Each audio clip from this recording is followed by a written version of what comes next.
about the more experienced USL teams you guys have played this year in Louisville? Yeah, no question. I mean, I think the fact that they're defending league champion says enough about what they're all about and their players and the experience level of the club and the team. How does that, I guess, help development? Just the fact that they're getting as close to, I guess, MLS caliber team as you can get in this league? Yeah, no, it's good. I think they're a team like some other teams in the league where we have to have a good performance to give ourselves the right opportunity. And really the performance is what we're focused on more than anything else. I think with a team like this, you certainly have to limit your mistakes and have a high quality performance to be where you want to be on game day. So that's what we're looking to do. That's the plan. I think 3 matches in 3 weeks or in a 1 week for you guys coming up. How does that affect training, the way you guys kind of pace yourselves? Yeah, you just have to look in some ways a little bit further out, but by no means are we taking our eye off the first one on Saturday. Obviously, we have Louisville, then Charleston, and then a game on the weekend as well. So more than anything, it's just really managing from a physical standpoint where the guys are headed into the weekend and trying to be as fresh as possible. But we've got a great support staff that looks after us in that respect. So we trust them and take those cues. How much has Carleton been working with you guys lately? Just here and there. He's one of the guys that obviously he's made himself available for selection with the first team quite a bit, which is a credit to him and his continued development as a young player. And now we had him just today in the session, but it still remains to be seen what the right thing will be for the weekend. And as always, we're here to support the first team and what Tata's plan is. And so we gave him a good session today, get him taken over, and we'll see what happens from there. I see you go to the matches. Obviously, it's a great atmosphere and everything. But from a tactical standpoint, what are you looking for when you see the first team and even seeing some of the younger players out there that you've worked with? What are you trying to accomplish when you go to the first team matches?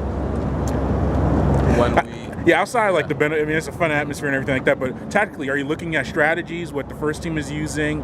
Do you kind of see how some of the players are looking that could potentially be 2 players? How do you handle that type of stuff? Yeah, no, 100%. I think when you work in the game, you're not a fan, and this is our profession. This is my profession, and so anytime a game is on, you're looking at it as a professional would. And so for me and for our staff, when we're watching the first team play, we're taking everything the way we can from it. We're watching how certain things play themselves out in the game setting. Of course, we know how they play and what they want to do, but now you get to see how it plays itself out when you're playing a good quality opponent like an NYCFC or really any opponent. You see how different systems match up. You see how players react.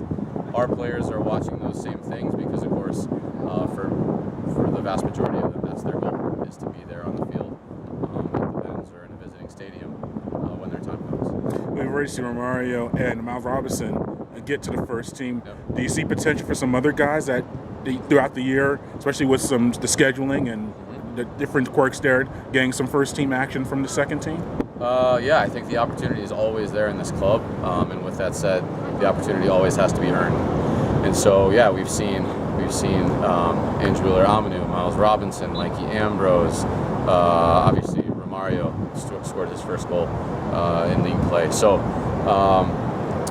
the opportunity is always there for our guys, and we kind of say it's a proving ground, and I think it truly is. That's not just for marketing purposes. It's what we're doing here, giving them a platform to show themselves, so that if their name is called, they're ready, and that's what's happened so far.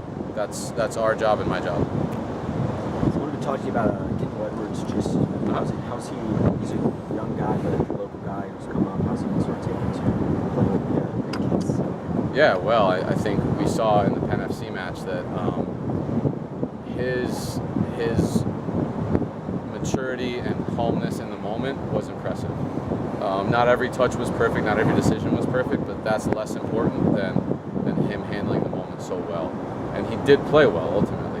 There's no question about that. So for him to go 90 against a good, experienced, tough, relatively direct team in Penn FC, it's a credit to Kendall.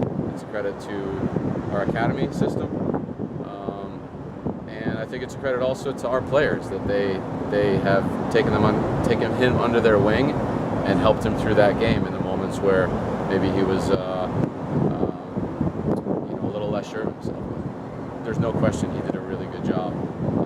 He's been training with us a bit, which 100% helps him get ready for that opportunity, and he took it. Is his class schedule just fluctuating? Does that affect how much he's able to train with you guys? Yeah, to some extent. We have to be cognizant of these guys as students when they're 17 years old or 16 years old.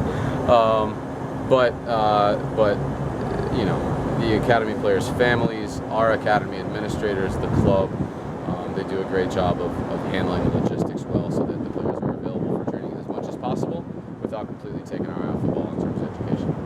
How does he sort of soak up what you guys try to, I guess, the information you guys try to get on the pitch?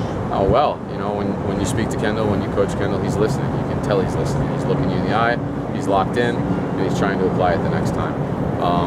For any guy moving up from the academy, of course there's differences in the training in terms of the intensity level, the expectation level, the consistency level we want out of the guys. But that is why it's such a great bridge between the academy and the first team, because it's a gradated step instead of trying to make this massive.